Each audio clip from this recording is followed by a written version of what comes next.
This is 5 on your side at noon. Focused on you. Well, we start today with a weather alert because of the excessive heat. It is hazy, humid, and very hot. Here's a look at St. Louis University. Students going to class in the heat there. Golf carts would be nice, wouldn't it? Temperatures are expected to reach nearly 100 degrees. So good afternoon, everyone. Thanks for joining us. I'm Michelle Lee. Kay Quinn has the day off.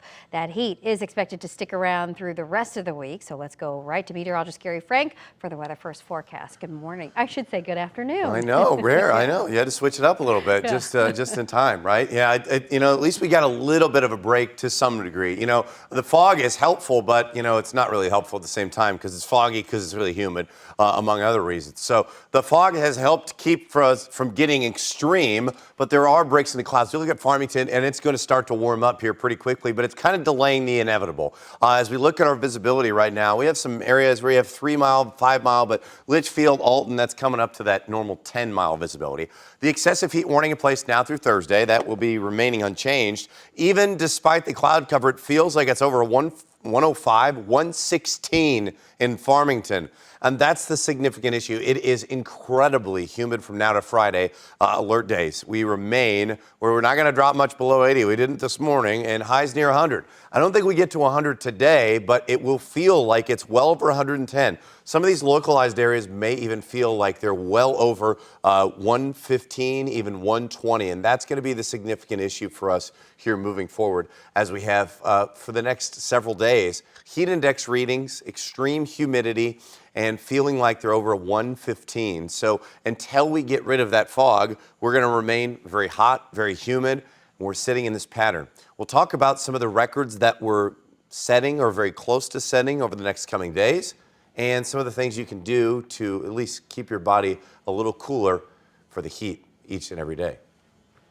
Thanks so much, Gary. Still no word on what caused this massive fire at an auto salvage yard near Madison. The smoke could be seen from miles away. Look at that there. Several vehicles caught fire at the Madison County salvage yard yesterday. It took firefighters from several departments to get it under control. So here's what it looks like right now. The flames, you can see, they're still smoldering. It is not clear what started the fire or how far it spread through the lots. There are no reports of any injuries, but of course we will have the latest updates on the 5 on your side app.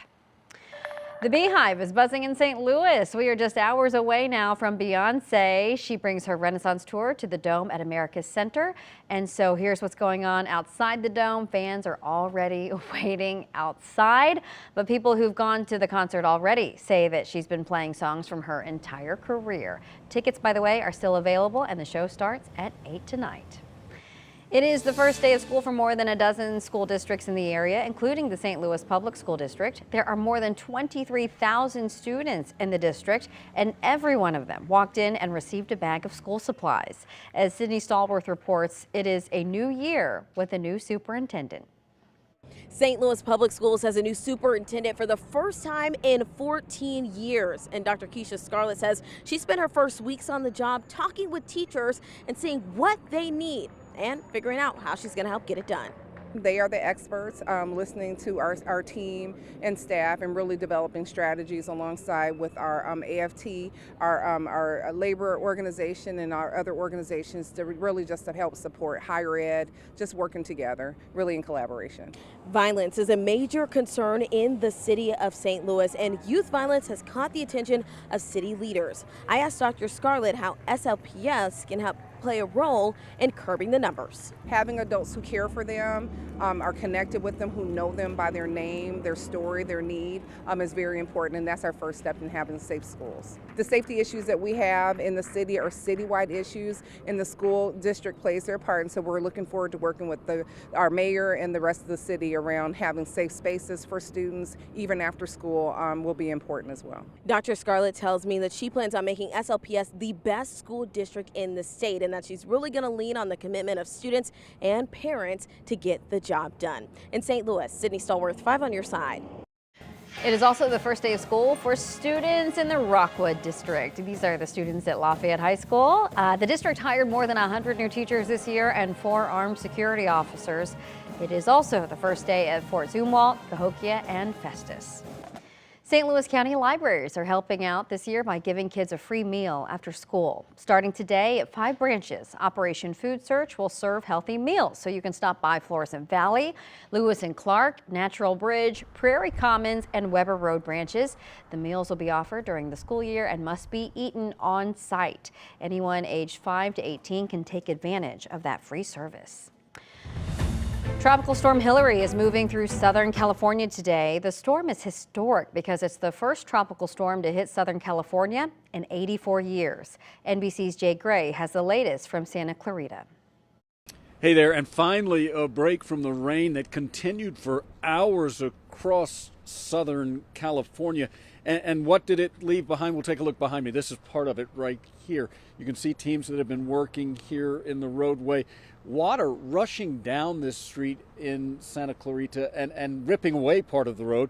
And at that time rupturing the gas line. So they're working on that, obviously. And unfortunately, it's damage like that, situations like that are playing out across the entire region right now. After strong rain that soaked into several areas, there was flash flooding, some of the roads swallowed by that water. You had power lines and trees pulled down by wind gusts. We had some rock slides as well. And again, this is something that this area just not used to. To see a tropical storm moving through Southern California has really never happened before. They've never had that type of warning ever or watch, and that's what happened this weekend. Then throw into the mix that they had a 5.1 magnitude earthquake as all of this was going on. Nowhere but California does something like that happen. So we expect this entire system to be gone by midday or so here. And that's good news because it allows some of the teams to get into the harder hit areas, really get a full assessment. That's the very latest right now from Santa Clarita. I'm Jay Gray. Back to you. Still ahead, President